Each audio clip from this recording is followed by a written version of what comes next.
Em nome do Pai, do Filho e do Espírito Santo. Amém. Eminência reverendíssima, irmãos no sacerdócio e irmãos em nosso Senhor Jesus Cristo. Nós lemos hoje, inicialmente, um trecho do livro dos Atos dos Apóstolos, que nos conta de quando o apóstolo Pedro, visitando os cristãos de uma cidade chamada Lida, curou um homem que havia 8 anos estava de cama, paralítico. E no Evangelho nós vemos Jesus curar um homem que estava enfermo, paralítico, já há 38 anos. E se o apóstolo São Pedro pôde realizar esse milagre tempos depois do próprio Jesus, que já havia ressuscitado e subido aos céus, foi porque o próprio Jesus deu tal autoridade aos apóstolos para que eles pregassem o Santo Evangelho, a sua mensagem de salvação, e igualmente comprovassem com sinais, com milagres, aquilo que estavam ensinando. Por isso, como Jesus curou paralíticos, o apóstolo São Pedro e os outros apóstolos também operavam curas. Mas este milagre, relatado hoje no Santo Evangelho, tem alguns aspectos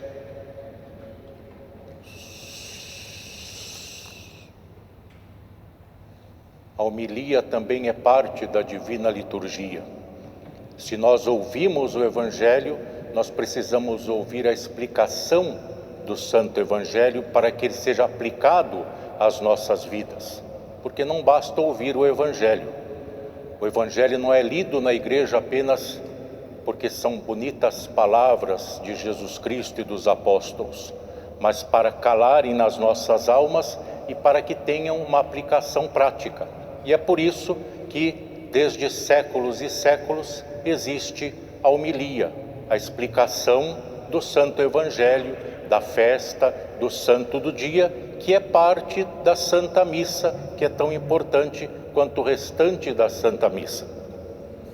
Este milagre da cura do paralítico no tanque de Betesda, em Jerusalém, está cheio de diferenças em relação a outros milagres operados por Jesus. O Evangelho nos diz que Jesus subiu a Jerusalém. E se nós lermos este trecho no próprio Evangelho, segundo São João, veremos que era ocasião de uma festa judaica. E Jesus então subiu a Jerusalém por quê? Para participar da festa judaica? Não, mas porque nessas ocasiões, multidões vindas de várias partes iam a Jerusalém para essas festas. E Jesus então subiu a Jerusalém para estar com o povo, para transmitir a sua mensagem de salvação. Por isso, o texto nos diz que ele não foi para o templo, ele foi para o tanque de Betesda. O que era esse tanque? Um lugar onde grande número de enfermos de todo tipo se reuniam e esperavam que as águas do tanque se agitassem, se movimentassem, e quem descesse a água naquele momento era curado.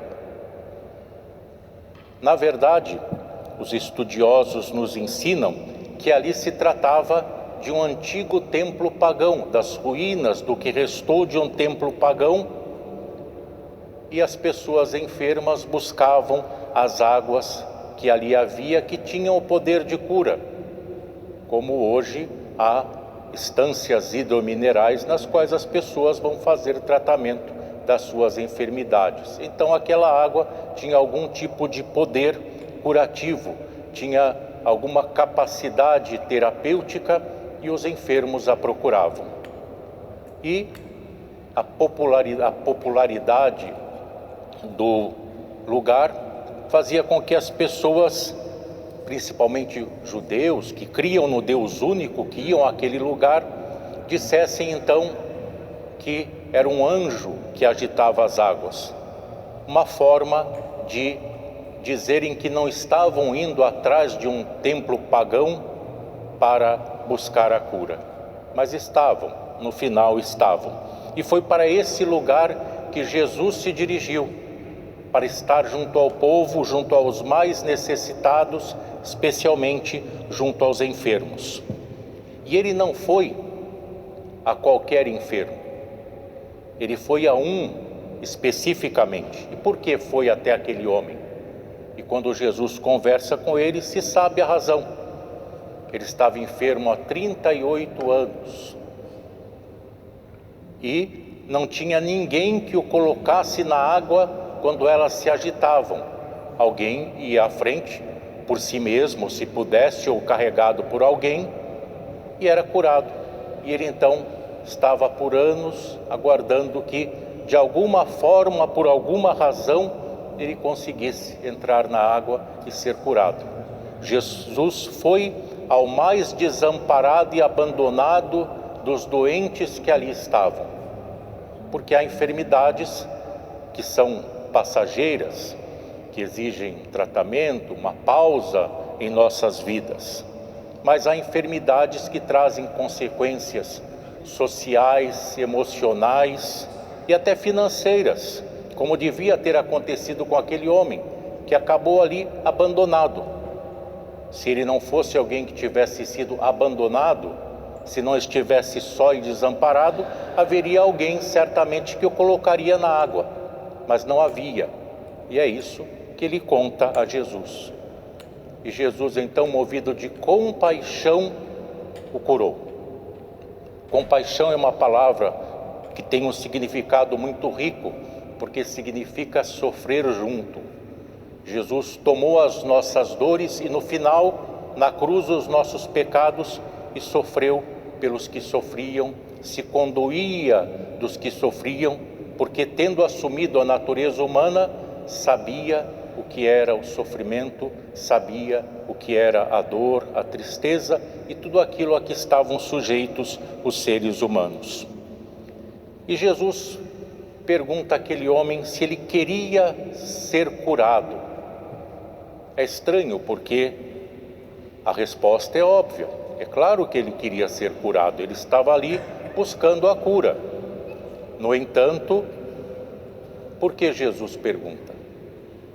Pergunta porque nem todos querem a ajuda de Deus.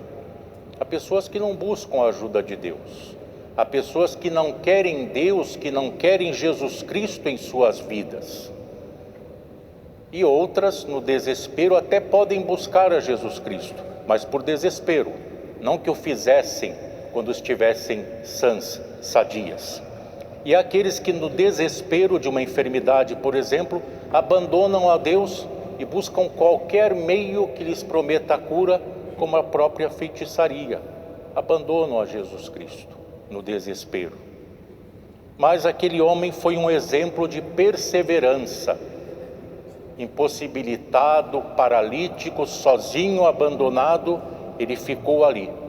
De alguma forma ele esperava que algo acontecesse e Deus o visitou no seu filho, que lhe deu a cura. E nós vemos que aquele homem, tendo tomado o seu leito e andando, foi interpelado pelos religiosos judeus que lhes disseram a ele que não era lícito carregar o leito num dia de sábado, dia santo, dedicado ao culto a Deus.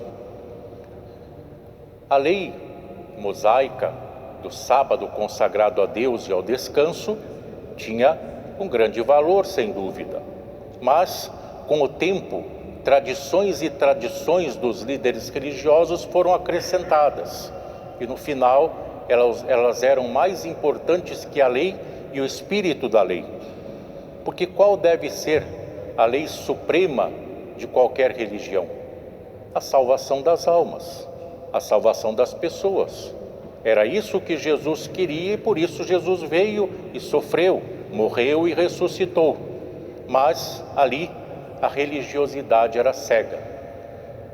Não se buscava o bem-estar do ser humano, mas se buscava simplesmente que o homem cumprisse regras e leis de uma religião que era somente de regras e leis.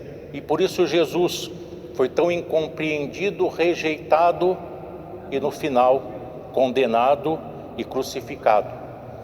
O texto que segue este evangelho, se nós lermos no próprio livro, no Evangelho de São João, nos diz que depois que aquele homem disse aos líderes judeus que Jesus o havia curado, eles mais ainda procuravam matar Jesus, por fazer o bem e por não estar de acordo com uma religião de leis e regras que não buscava o que ele buscava, a salvação das almas, o bem do ser humano. Que nós então aprendamos com a perseverança e persistência daquele homem, sabendo que Deus olha por nós, que Ele está presente em nossas vidas, que Ele está presente no mundo, e se há tantos males no mundo, é porque o próprio Deus geralmente é rejeitado, infelizmente, para o mal das pessoas, para o mal de países e de povos. Em nome do Pai, do Filho e do Espírito Santo.